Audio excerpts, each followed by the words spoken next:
یہ پاکستان نے ساری شرمناک شرائط کے تحت چائنا کی ساری چیزیں قبول کر لیں، اپنی بیٹیاں دے دیں، اور جو اس کے سارے معاملات ہیں وہ آپ کو پتہ ہی ہیں۔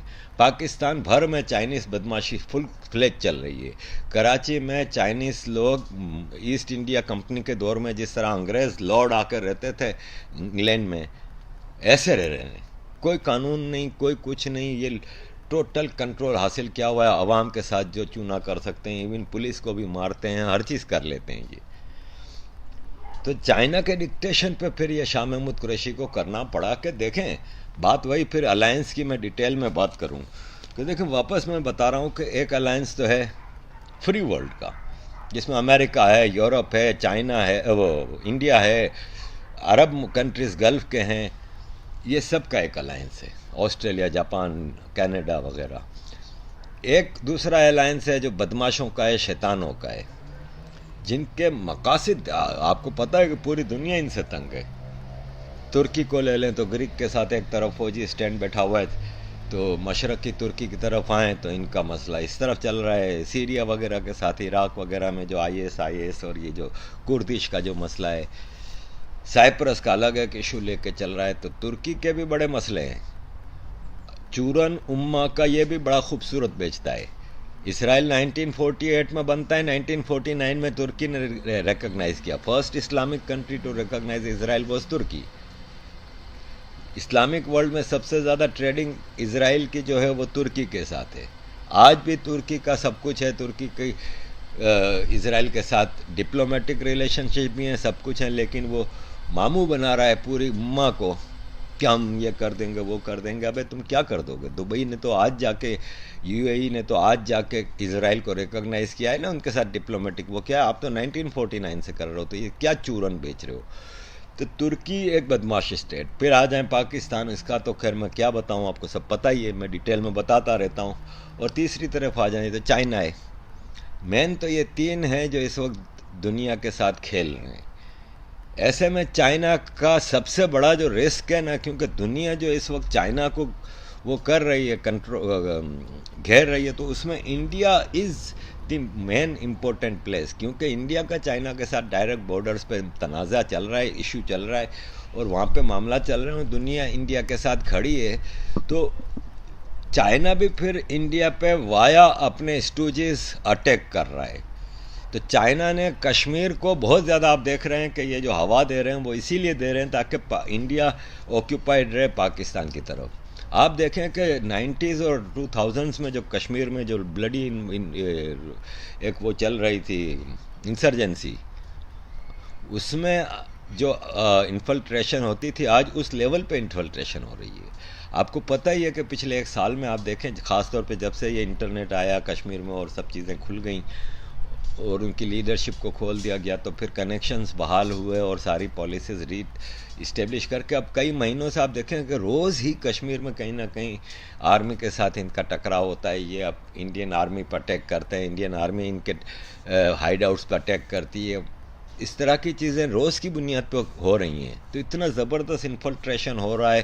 پھر ڈپلومیٹک لیول پہ دیکھیں تو یہ صبح اٹھتے ہی کشمیر کے نام کا چورن شروع کرتے ہیں، تو رات سونے تک، چاہے وہ عمران خان ہو، شیخ رشید ہو، شاہ محمود قریشی ہو، کوئی آرمی کا آفیسر ہو، کچھ ہو، ان کے پاس سوائے کشمیر کے کچھ ہے نہیں۔ یہ سب چائنیز ڈکٹیشن پہ ہو رہا ہے۔ چائنا ان کو پش کر رہا ہے کہ انڈیا کے خلاف زیادہ سے زیادہ وہ کرو، اور چائنا کہہ رہا ہے جیسے میں نے اپنا ایک بلاک بنا لیا ہے غریب ملکوں کو مدد کر کر کے، اس طرح تو تم بھی اسلامک امہ کا چورن بنا کے اب تک کیوں ایک OIC کے ذریعے انڈیا کے خلاف کوئی چیز نہیں لا سکے، وغیرہ وغیرہ۔ تو پاکستان شاہ سے زیادہ شاہ کی وفاداری میں اس وقت امہ کا چورن لے کے کشمیر کشمیر کشمیر، اور ترکی وہاں سے وہ لے کے فلسطین فلسطین فلسطین۔ اس سے یہ، کیونکہ اسرائیل آفٹر آل امریکہ، تو چائنا کا امریکہ سے جھگڑا آپ نے ذہن میں رکھنا ہے۔ اب یہاں پہ بات دراصل یہ ہے کہ پیلسٹائن ایشو اور کشمیر ایشو، یہ دو وہ ایشوز ہیں جس کا چورن امہ کے لوگوں نے، امہ کے لیڈروں نے عام مسلمان کو اتنا چٹایا ہے کہ اصل یہ جو دو ایشوز کے پیچھے فائنینسنگ ہوتی تھی نا، وہ گلف عربین کنٹریز کی طرف سے ہوتی تھی، ان دو ایشوز کو اچھالنے کے لیے۔ یہ فائنینسنگ کرتے تھے خاص طور پہ فلسطین میں، اور پاکستان شیطان ہر جگہ ہوتا ہے. ایسے معاملات میں پاکستان تو سب سے پہلے لوگوں کو چاہیے ہوتا ہے. تو پاکستان کی جو اسکرپٹ ہوتے تھے، جو ڈائریکشن پروڈکشن ہوتی تھی پروگرام ان ڈراموں کی، جو پیلسٹائن میں ہوتا تھا، جو کشمیر میں ہوتا تھا، وہ پاکستان کرتا تھا. اب ڈیموگرافی چینج ہو رہی ہے.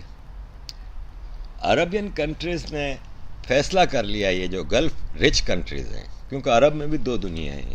ایک ہے جی سی سی کنٹریز، جس میں you a E, Oman, Bahrain, Qatar, Kuwait اور سعودی عرب 6 کنٹریز ہیں. یہ بھی یورپین یونین کی طرح بارڈر فری اور یہ سب چیزیں ان کا ہے. ڈیولپڈ ہیں، امیر ہیں، آلٹرنیٹ اکانومی بھی ڈیولپ کر رہے ہیں. جیسے دبئی میں کوئی پیٹرول نہیں ہے، لیکن مین ان کی آلٹرنیٹ اکانومی ڈیولپ کر رہے ہیں. سب کچھ اسٹرانگ اپنا وہ کر رہے ہیں. یہ ایک بلاک ہے عرب کا. دوسرا بلاک ہے جو ویری مچ پولیٹیسائزڈ ہے، جن کے بڑے ایشوز ہیں. عراق لے لیں، سیریا لے لیں، جارڈن لے لیں، اس طرف کے علاقے کے سارے آپ عرب کنٹریز لے لیں، مصر ہے، ان سب کی اکانومیاں سب کی فارغ ہیں. ان میں ون وے اور ادر کہیں نہ کہیں ڈکٹیٹرشپ چل رہی ہوتی ہے. اور گلف کے جو عرب کنٹریز ہیں وہ ماڈرنائزیشن کی طرف جا رہے ہیں، وہ اب ریفارمز کی طرف جا رہے ہیں. گلف کے جتنے بھی رولرز ہیں نا، یہ 6 کنٹریز کے، یہ سب امریکہ میں بچپن سے پڑھ لکھ کے بڑے ہوئے ہیں. تو ان کی ایک آئیڈیولوجی ہے، اور اب وہ ایک ریفارمز کی طرف آ رہے ہیں. جو کرنٹ جنریشن آف، یہ خاص طور پہ محمد ہیں، جو دبئی کے محمد، شہزادہ محمد ہیں، ابوظہبی کے کراؤن پرنس شہزادہ محمد ہیں، سعودی عرب کے کراؤن پرنس شہزادہ محمد ہیں. یہ سب جو لیڈرشپ ہے، جو ماڈریٹ لیڈرشپ ہے، وہ اب کہہ رہی ہے کہ امہ کے یہ جو لانگ اسٹینڈنگ 2 چورن ہیں نا، جو جس کی وجہ سے ہم نے امہ کا بیڑا غرق کیا ہوا ہے، اب اس کو ختم ہونا چاہیے. تو انہوں نے فلسطین ایشو کو بھی ون وے اور ادر، عمان، بحرین اور یو اے ای تو اسرائیل کو ایکسیپٹ کر چکے ہیں. سعودی عرب بے شک وہ کہہ رہا ہے، لیکن آپ کو پتہ ہی ہے کہ اسرائیل اسٹیٹ کی اناؤنسمنٹ جب 1948 میں انگلینڈ نے کی تھی، تو باقاعدہ ٹھوک بجا کے سعودی عرب کے شاہ عبدالعزیز سے باقاعدہ ایگریمنٹ ہوا تھا، اور انہوں نے اس کو قبول کیا تھا.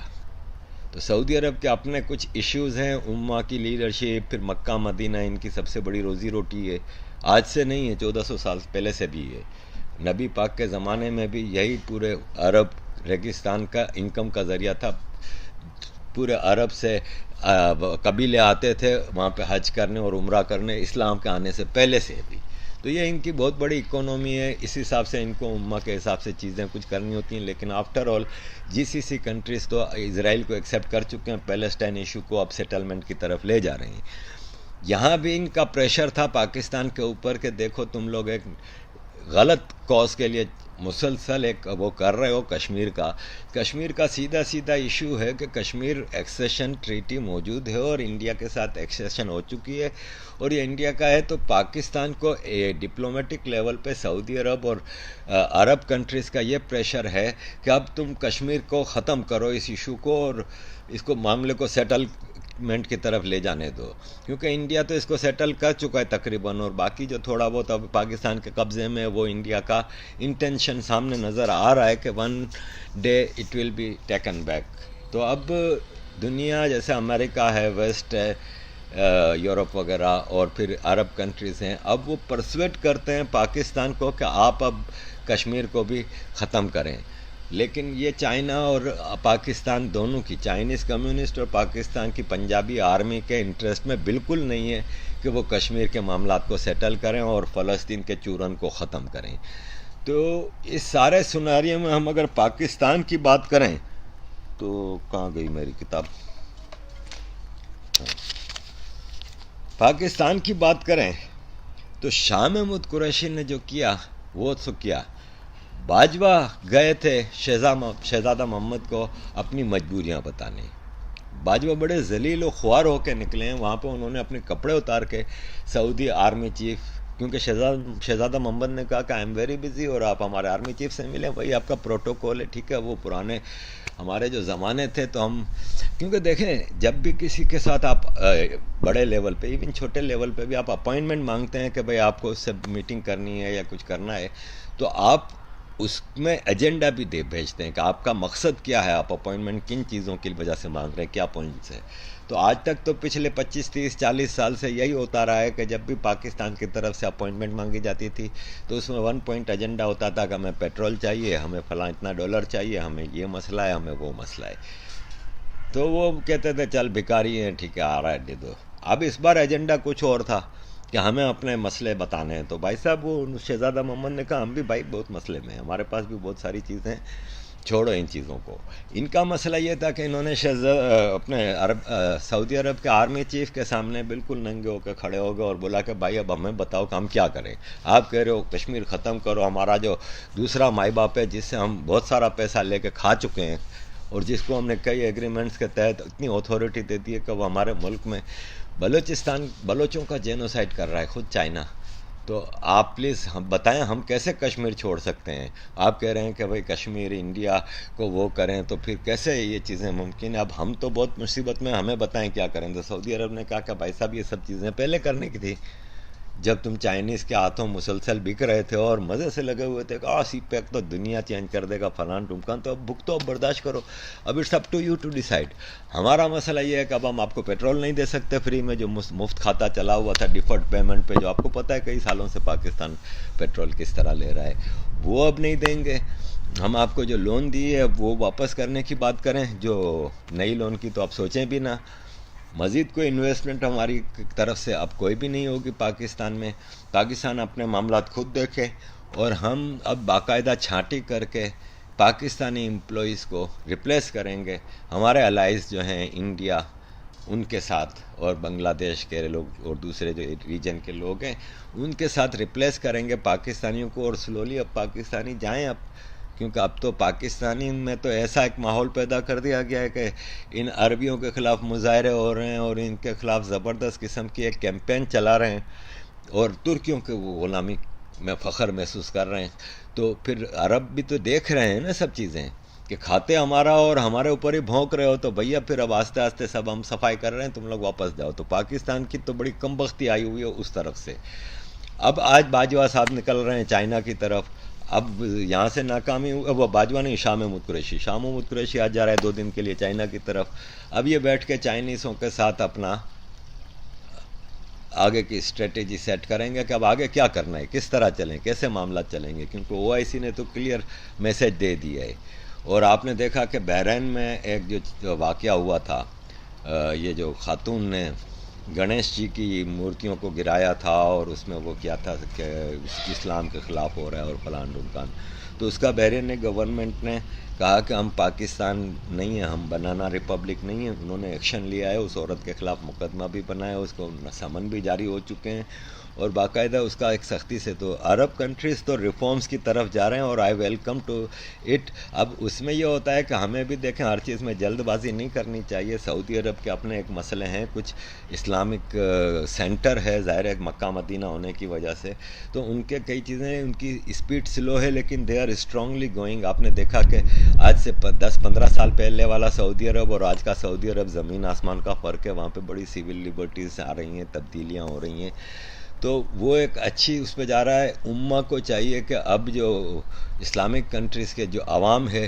وہ پہلے ان کو جب رول ماڈل مانتی تھی کہ نبی پاک عرب تھے اور ہمیں تو اس کلچر پہ فخر یہ وہ، تو آج اب جب وہ تبدیلی کی طرف جا رہے ہیں تو فالو دیم، کہ آفٹر آل ریلیجن وہیں سے آیا ہے، دے نو بیٹر، کیونکہ نبی پاک عرب ہی تھے اور وہ اسی نسل سے تھے، ادھر کے لوگوں کو زیادہ پتہ ہے۔ تو if they are going towards reforms, why don't you go to reforms also, کیونکہ آفٹر آل دنیا میں ہر چیز کی ریفارمز کی ضرورت ہوتی ہے۔ دیکھیں سعودی عرب میں ایک وہ چلی ہے کہ جو عرب جو قرآن شریف کے اور احادیث کے جو ترجمے اور تفسیریں، جس میں بار بار کہتا رہا ہوں کہ اصل مسئلہ قرآن یا حدیثیں نہیں ہے، اصل مسئلہ ان کے جو ترجمے ہیں اور ان کی تفسیریں ہیں، وہ پرابلم ہے۔ وہ ہر ملا نے، ہر فقہ کے ملا نے اپنے اپنے حساب سے اس کی ٹرانسلیشن کی ہیں، تشریحاں کی ہیں، پورا اس کا ایکسپلینیشن دیا ہے ایک ایک ٹرانسلیشن کا، کیونکہ after all it's a very complicated language, زیر زبر پیش سے اس کا معاملات بہت فرق آ جاتے ہیں، جو بھی لکھا ہوا ہوتا ہے اس کے بڑے معنی جو ٹرانسلیشنز ہوتے ہیں وہ بڑے فرق ہوتے ہیں. تو اب کئی عرب کنٹریز نے بھی یہ سعودی عرب میں خاص طور پہ کئی آرگنائزیشنز کہہ رہی ہیں کہ اب ری ٹرانسلیشن کرنا چاہیے, اور جو صدیوں پہلے کے زمانے میں جو ٹرانسلیشن کی گئی تھی اس وقت آپ کے سامنے دوسری دنیا تھی, تو اس زمانے کے حساب سے آپ نے ٹرانسلیشنز کی تھیں. آج کی دنیا دوسری ہے اور اس حساب سے ٹرانسلیشنز اور اس کی سمرائزیشن اور ایکسپلینیشن ہونی چاہیے. تو یہ بڑا ضروری ہے. تو یہ عرب جو گلف کنٹریز ہیں وہ یہ برتھ پلیس آف اسلام جو ہے وہ جا رہی ہے ریفارمز کی طرف, لیکن یہ ایکسٹریمسٹ اسٹیٹس ہیں ترکی, پاکستان وغیرہ. پاکستان میں آپ دیکھیں کہ کتنا ایک دردناک واقعہ ہوا ہے. حیات محمد بلوچ, یہ ایک دیکھیں پڑھا لکھا لڑکا ہے, پڑھنے لکھنے والا لڑکا ہے, نئی سوچ والا لڑکا ہے, کہیں سے ملیٹنٹ نہیں ہے. یہ پاکستان میں کس طرح آپ دیکھیں کہ کس طرح آرمی ایکسٹرا جوڈیشل کلنگز کرتی ہے. دیکھیں یہ ثبوت نہیں ہے کیا کہ ایک آدمی کو کولڈ بلیڈلی مرڈر ہو رہا ہے اس کے گھر والوں کے سامنے. یہ حیات محمد کے ماں باپ اس کو کہتے ہیں فوج کو کہ ہمارے بچے کو بخش دو, اس نے کیا ایسا جرم کیا ہے, تم اس کی جان بخش دو. بہت گڑ گڑائے, انہوں نے ان کے سامنے گولیاں مار کے اس کو مار دیا. یہ بلوچستان میں جینوسائیڈ ہے نا, وہ بنگال کے جینوسائیڈ سے آپ کمپیئر کر سکتے ہیں, 71 کے بنگلہ دیش کے جینوسائیڈ سے آپ بالکل کمپیئر کر سکتے ہیں. اس وقت وہ اس پیک پہ آ چکا ہے. وہاں روز کی بنیاد پہ لوگ غائب ہو رہے ہیں, مر رہے ہیں, عورتوں کی بے عزتیاں ہو رہی ہیں, گھروں میں گھس رہے ہیں, چیک پوسٹوں کے نام پہ ہر 10 کلومیٹر پہ ایک چیک پوسٹ ہے. بلوچ زندگی اجیرن کر دی گئی ہے, اور انہوں نے بڑی کوشش کی کہ بلوچ میں ڈویژن پیدا ہو, ود ان بلوچ آپس میں لڑیں, آپس میں ایک دوسرے کی مخالفت کریں. لیکن آپ دیکھ رہے ہیں کہ یہ بلوچ اپنا کوز لے کے اکیلے چل رہے ہیں, اور اپنے کوز کو بالکل اکیلے لڑ رہے ہیں. اور سب سے بڑی بات یہ کہ کتنا بھی آپ ان کو ڈیوائیڈڈ کر لیں, لیکن آپ دیکھ لیں کہ یہ کوز کے ساتھ سب یونائٹڈ ہیں, سب ایک آواز ہیں اور سب ایک ساتھ ہیں. اور بلوچ موومنٹ جا رہی ہے ایک بہت ہی فیصلہ کن موڑ پہ, ایک بہت ہی ضروری اسٹیج پہ بلوچ موومنٹ پہنچنے والی ہے. تو ہمیں بھی چاہیے کہ اب کچھ انٹرنیشنل فورسز آئیں اور پاکستان کی فوج کی یہ جو blatant violation of all international norms and rules ہیں نا, اس کو وہ دیکھیں. اکنامک جینوسائیڈ ہو رہا ہے ان کا, ایجوکیشن سوشل جینوسائیڈ ہو رہا ہے, ہیلتھ فیسلٹیز, سیوک فیسلٹیز, پانی تک نہیں دیا جا رہا. یہ سب اپنی جگہ. اب تو رائٹ ٹو لائف کی بات ہے, وہ بھی آپ نہیں دیکھ رہی دنیا اس کو. تو پاکستان اندرونی طور پہ بہت زیادہ اس کے معاملات خراب ہیں. فورسڈ کنورژن کے اوپر میں نے 50 بار بتایا ہے, کتنا عام سا اب کام ہو گیا. روز کی بنیاد پہ یہ میاں مٹھو جیسا آدمی دیکھیں, روز کی بنیاد پہ ڈھٹائی ان کی دیکھیں. یہ ہندو لڑکی کو اس سے پہلے, اور کورٹس کے فیصلے تو آپ دیکھیں تو بنانا ریپبلک آپ کہیں گے کہ واقعی یہی بنانا ریپبلک ہے. ایک جگہ کورٹ کہتی ہے کہ 14 سال کی لڑکی ہما کو جس نے اغوا کیا تھا, اب یہ لڑکی پریگننٹ ہے. تو کورٹ کہتا ہے کہ کیس چل رہا تھا نا اغوا کا اور فورس کنورژن, کورٹ نے کہا نہیں, یہ جس نے اغوا کیا اسی کے حوالے کرو. اب وہ لڑکی بیچاری جس ٹارچر سے, جس چیز اذیت ناک زندگی سے گزر رہی تھی, واپس اس کو اسی کے حوالے کر دیا. ایک سکھ لڑکی, آپ کو پتہ ہی ہے نا ننکانہ صاحب کے جو گرودوارہ پہ حملہ ہوا تھا اور سارا کچھ, وہ لڑکی ریکویسٹ کر رہی ہے, اس کے گھر والے ریکویسٹ کر رہے ہیں کہ ہمیں ملنے دیں. وہ کورٹ کہہ رہی ہے کہ اسلام میں ایک مسلم اپنے نان مسلم ماں باپ سے نہیں مل سکتا. یار میں بھی مسلمان ہوں, میں نے ایسا کہیں نہیں پڑھا یار, ایسا کہیں پابندی اسلام میں نہیں ہے کہ آپ مذہب کی بنیاد پہ ماں باپ کو اپنے بچوں سے ملنے سے روک سکیں. ملنے تک کی اجازت نہیں دی جا رہی. فورسڈ کنورژن روز کی بنیاد پہ ہو رہے ہیں.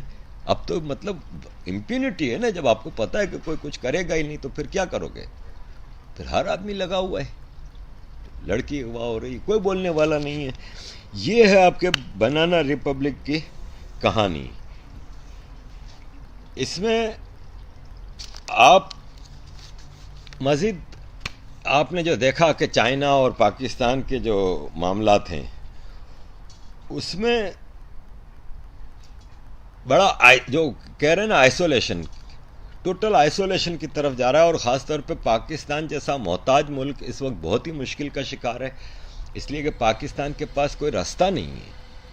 پاکستان بری طرح کا شکار ہے کہ امریکہ اور سعودی عرب وغیرہ سے بھی اتنا ادھار لے چکا ہے، اور دوسری طرف چائنا سے. اب امریکہ سعودی عرب کی شرائط اتنی شرمناک نہیں جتنی چائنا کی شرائط ہیں. پاکستان کا معاملہ بہت خراب ہوتا جا رہا ہے. مجھے جنرل ککڑ صاحب جو ہیں، انہوں نے اپنے انٹرویو میں مجھے یہ بتایا تھا نا کہ ہمیں پاکستان کے خلاف کچھ کرنے کی ضرورت نہیں پڑے گی، یہ سارے معاملات خود ہی سیٹل ہو جائیں گے. تو اس وقت میں سوچتا تھا کہ جنرل صاحب کیا کہہ رہے ہیں، لیکن واقعی جنرل صاحب کی بات میں دم ہے کہ چیزیں نظر آ رہی ہیں کہ پاکستان، جو میں بھی کئی عرصے سے لکھتا تھا کہ سیلف ڈسٹرکشن موڈ پہ چلا گیا ہے، تو پاکستان واقعی اس وقت ایک سیلف ڈسٹرکشن موڈ پہ ہے اور کنکلوژن کی طرف جا رہا ہے پاکستان. فوجی نے اور جاگیردار نے عوام کو کنٹرول کرنے کا آسان نسخہ شروع سے رکھا، وہ یہ رکھا کہ مولوی کے حوالے کر دیا قوم کو. اب پوری قوم مولویوں کے حوالے ہے، مولوی کنٹرول کر رہے ہیں. کوئی مولوی جنت کے لشکارے دکھاتا ہے. یہ طارق جمیل صاحب ہیں، وہ ان کے جب آپ وہ دیکھیں گے تو آپ کو شہد، حوروں کے فزیکل ڈسکرپشن کے اوپر 10-10 منٹ 20-20 منٹ انہوں نے باتیں کی ہیں کہ ٹانگیں کتنی لمبی ہیں اور کتنا دورانیہ ہوگا اور یہ. اور مولانا طارق جمیل ایک جگہ فرماتے ہیں کہ جنت میں جب ایک آدمی اچھے اعمال کی وجہ سے جا رہا ہوگا تو وہ کہے گا فرشتوں سے کہ میں کہاں ہوں اتنے میل چلنے کے بعد. تو فرشتہ کہے گا کہ تم حور کی 2 ٹانگوں کے بیچ میں بھی چل رہے ہو. اس طرح کی یہ باتیں کرتا ہے. آپ نے اس کا ایک خواب بھی دیکھا تھا جس میں شہد ٹپکنے والی اور یہ سب چیزیں. ایک طرف اس طرح کے مولوی ہیں جو شراب، شباب اور مطلب وہ جو آپ دیکھتے ہیں کہ ایک ٹی وی ڈرامہ بنتا ہے یا ایک فلم بنتی ہے تو اس کے ٹریلر آتے ہیں، اس کی پبلسٹیاں ہوتی ہیں، اس کے ریویوز ہوتے ہیں. تو یہ مولانا طارق جمیل نے سنبھالا ہوا ہے. ایک طرف ہے ایکسٹریم وائیولنٹ فارم آف اسلام. وہ کیا ہے؟ وہ ہے ان چیزوں کو حاصل کرنے کے لیے آپ کو یہ کرنا پڑے گا، یعنی شراب، شباب، جنت میں یہ سب چیزیں حاصل کرنے کے لیے آپ کو دنیا میں یہ قتل و غارت کیا کرنی ہوگی. مولوی آپ کے خادم حسین رضوی یہ چیزیں ہمیں بتاتے ہیں کہ کس طرح حاصل کرنی ہوگی. اس کا ایک ہی حل ہے، ختم کرو کافروں کو. جتنا بھی نان مسلم ہے، کافر ہے، کرسچن ہے، جو بھی آپ ان کو نام دے دو، نان مسلم کو ختم کر دو اور ان کے اوپر راج کرو. اور جس کو ختم نہیں کر سکتے اس کو غلام بنا کے اس کے ساتھ شدید غلاموں والا سلوک کرو. یہی ہے اسلام اور یہی تم لوگوں کے لیے جینے کا راستہ ہے. یہ اس ٹائپ کے مولوی آپ کو بھانت بھانت کے مولوی ملیں گے.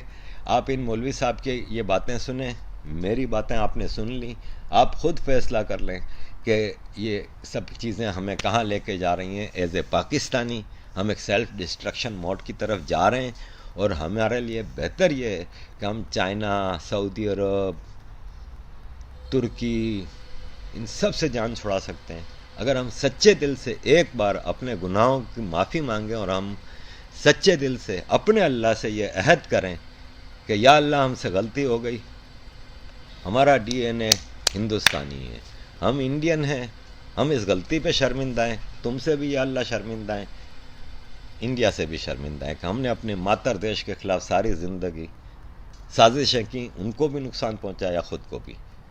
ہمیں معاف کر دو، ہم واپس انڈیا کے ساتھ جڑنے کو تیار ہیں سچے دل کے ساتھ. یہ لیجئے انڈیا صاحب، یہ داؤد ابراہیم، یہ حافظ سعید، یہ مسعود اظہر، یہ فلاں جنرل جنہوں نے آپ کے گناہ کیے ہیں، آپ کے ملک میں یہ کیے ہیں، ہمیں اونیسٹلی اپنا دوست مان لو. میں کہتا ہوں پاکستان کا بہترین مستقبل وہی ہوگا اگر پاکستان انڈیا کے ساتھ ایمانداری کے ساتھ دوستی کر لے. بہت شکریہ دوستوں، آپ لوگوں کی جو سپورٹ ہے، جو مجھے آپ لوگوں نے اتنا مان دیا ہے، اتنا سمان دیا ہے، تو یاد رکھیے گا کہ کہیں جاؤں گا نہیں، یہی چیز کروں گا مرتے دم تک. اور کمی بیشی ہوتی رہتی ہے. پچھلے ہفتے بہت زیادہ پروڈکشن تھی اس لیے کہ 11 اگست بلوچ دن تھا، پھر 14 اگست، 15 اگست، اس حوالے سے چیزیں تھیں. اب ذرا آپ نے کئی اور بھی معاملات ہیں زندگی کے، وہ بھی دیکھ رہا ہوں، ساتھ ساتھ اس کو بھی کنٹینیو کر رہا ہوں. جہاں جہاں موقع ملے گا میں ضرور بتاؤں گا. Thank you very much, keep supporting. اس لیے ان کا جنازہ پڑھایا. اور ایک دفعہ میں نے خواب میں دیکھا تو میں نے پوچھا آپ کا کیا حال ہے؟ کہنے کہ میں بڑی راحت میں ہوں، میں بڑی راحت میں ہوں. تو پھر انہوں نے نا اپنی 2 انگلیاں میری طرف کی کہ یہ چوس لو. تو میں تھوڑا ڈرا کہ پتہ نہیں کیا ہے کیا نہیں. کہنے لگے ڈرو نہیں بیٹا، یہ چوس لو، اللہ تجھ سے 3 کا کام لے گا. وہ 2 انگلیاں اس میں منہ میں ڈالی تو اس میں سے گاڑھا میٹھا شہد نکل کے میرے منہ میں آنا شروع ہوا. اس کے ساتھ جب میری آنکھ کھلی تو اس کی مٹھاس میرے منہ میں باقی تھی. تو ان کو مہلت نہ ملی، پہلے ٹی بی کا شکار تھے اور اپنا مرض چھپاتے رہے، اس لیے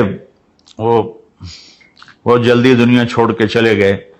اور اس کے بعد لیاقت علی خان رحمۃ اللہ علیہ 4 سال کے بعد شہید کر دیے گئے. ایڈی وڈی گندا کر دی مسجداں جڑیاں کڑیاں نے جان واسطے رہ گئیاں اور ساڑے بزرگاں اس واسطے قربانیاں دیتیاں. مڑ کے لبیک کے خلاف جی فلان جگہ ریلی نہیں نکالنے دے رہے، تمہارے باپ کا ملک ہے. کوئی لائے اپنا روحانی باپ بھی، جسمانی باپ بھی کوئی لائے جس نے پاکستان بنانے میں حصہ لیا ہو. وہ ہمارے بزرگ تھے، وہ ہمارے بزرگ تھے. اس واسطے بالکل کوئی کسی کی بات نہیں ہے. ہم نے وہی دین بیان کرنا ہے جو رسول اللہ ہمیں دے کر گئے. مسجد وزیر خان کے جتنے بھی متعلق جن لوگ اس سازش میں شریک ہیں، جنہوں نے پیسے لیے، اجازتیں دی، ادھر پھول پھینکنے پر دہشت گردی کے پرچے، ادھر پھول پھینکنے پر دہشت گردی کے پرچے، اور مسجد میں ناچنے والوں کو صرف یہ کہہ کر چھوڑ دینا کہ اندھا نہیں ہوگا، جو ہوا اس کا ذمہ دار کون ہے. اور انشاءاللہ مسجد وزیر خان میں اندھا جمعہ پڑھوں گا.